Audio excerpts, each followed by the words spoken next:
नमस्कार, मी अक्षय. आजचा प्लॅन जरा वेगळा होता. त्यामुळं आवरलं आणि हेल्मेट घेतलं आणि गाडीवर बसलो आपल्या घोड्यावर.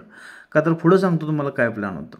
आज ऑफिसला तर नक्की जायचंच होतं, पण ऑफिसमधून जाऊन तिथून मला पुढं PFच्या कामासाठी कोल्हापूरला जायचं होतं.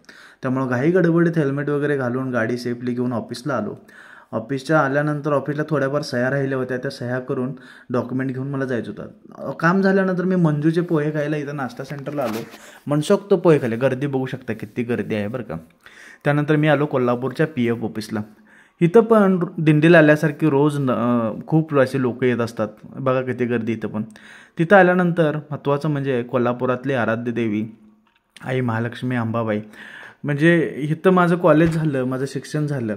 मला ह्या गोष्टीचे एक आध्यात्मिक ओढ ह्या ठिकाणाची मला नेहमीच राहिलेली आहे.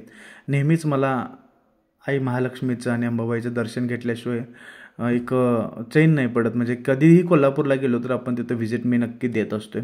आज ह्या आध्यात्मिक वातावरणामध्ये मी या ठिकाणी आलो. बघू शकतो खूप सारी गर्दी होती. आज मंगळवार असल्यामुळं इतकं गर्दी होती ना, आणि मला वाटलं आता या ठिकाणी चेंगराचेंगरी होते का, इतकं म्हणजे हाल झालं. त्यानंतर बाहेर आलो. बाहेर आल्यानंतर आप्पे खाल्ले. आणि भवानी मंडप हे ठिकाण कॉलेजला असताना मला खाऊ गल्लीचं ठिकाण माझं आवडतं ठिकाण होतं. त्यामुळे मी नेहमी यायचो.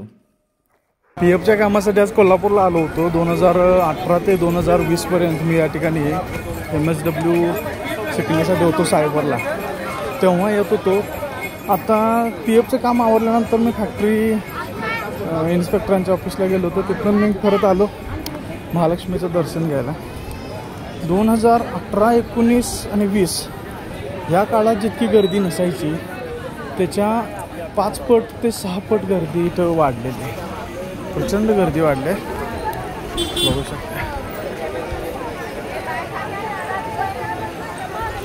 हे भवानी मंडप परिसर आहे. या ठिकाणी पूर्वी आम्ही कॉलेजला असताना यायचो ना, ऑड डेलाच यायचो. म्हणजे असं ठराविक हे नसायचं किंवा हे नाही.